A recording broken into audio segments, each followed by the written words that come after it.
Hi, this is Jim Starkweather, the publisher of Kitmaker Network and Armorama.com, and welcome to another episode of Turning the Page. Today we have for you the newest issue of Panzer Aces. Aces? No, Aces. This is number 51. This is a special issue, Winter Camouflages, 96 pages. When I looked at this when it came in on a mail call, remember, if you watched that, I remarked it, I thought 15 euros is a lot for a magazine, but I didn't catch that this was a longer edition. It's about almost 30 pages longer than their normal. This is issue 50, their normal issue, so that was only 11 euros. So you can see they are pricing it accordingly based on... now that probably doesn't affect you if you have a subscription. Maybe they just send you this issue without any additional fee. I would assume so. This is the issue in English, and we'll go ahead and take a look at the internal table of contents here. We've got Cruiser, Tank A39. My glasses... I need my glasses. A30 Challenger scale 1/35th. The Bison 1 in 1/35th scale. A T-34 76 Factory 183 scale 1/35th. Martyr 3 scale 1/35th. Crush the Bastard 1/35th. Modeling Lessons Techniques for Winter Camouflage, and an SDKFZ 251/9 scale 1/35th. And then lastly, Modeling Lessons Tree Stump in Snow second part. Now these sometimes are just featured things, and they actually have more in the magazine, so you get to sometimes just take those with a grain of salt. You can see right off the bat we've got the article here by Juan Luis Mercado. I don't know how to say that in Spanish. It's like Mercedes, but it's Mercado Pons. Probably getting that wrong too. Anyways, so this is a A30 Challenger in a very, very nice winter camouflage effect. And so great photography in these. You can pretty much expect a very high caliber model quality as well as photography. You can see techniques in terms of putting the kit together, doing photo etch and tracks, doing some of the preliminary shading and winter camouflage effect, and then some basically completed photos. So very high quality here in terms of publication, what I'm seeing. So we've got the Bison, which is the next one, and oops, I missed the cover page on that one. Oh, it's right here. Duh. So again, this one's by Konrad Dzik.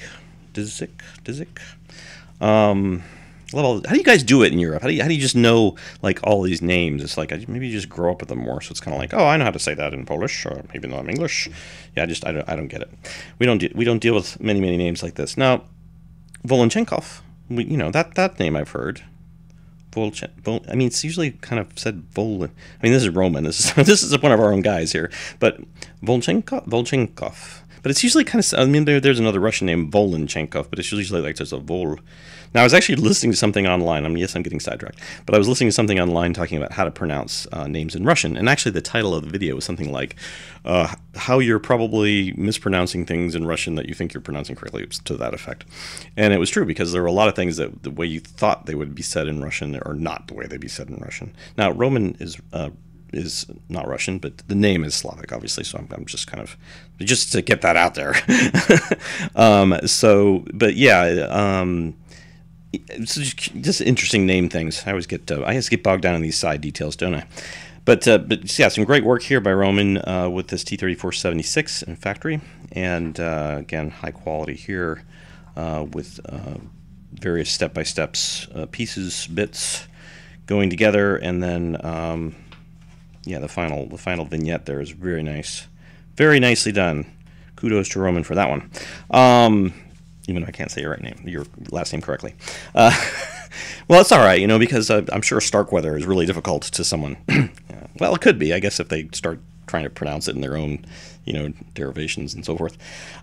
So this one is by Miroslav Serban, and it's a Tamiya kit, the Martyr 3 KFC 139.7.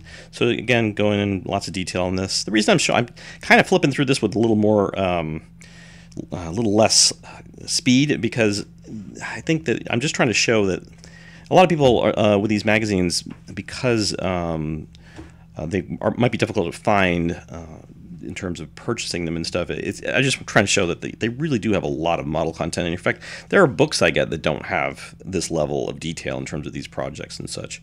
So yeah, I mean, I guess that's why I think showing them off like this for people who haven't seen them, or maybe they're thinking, all right, well, it's a magazine, but I already got Fine Scale, or I already got some other magazine. I don't know, just what do you guys think? Hash it out in the comment section for me. What do you think? Are these magazines, worth it? Obviously, €15 is close to $15, or it's actually a little more than $15, I think, unless the euro's gone below the dollar now because of the UK Brexit. Yeah, I mean, what do you think about magazine pricing and what you're getting and so forth? Because obviously books also aren't cheap. And, a 96-page book, this is twice the length of an Osprey book, and they charge about around this price, €12 to €15, I think, for a 50-page Osprey book. So I think there's just as much work in this, to be honest, as there is in any Osprey book. Not to knock Osprey, I'm just saying, it's comparable, or even, because it's a magazine, I think they have to do more. In fact, that's probably why this includes more pages.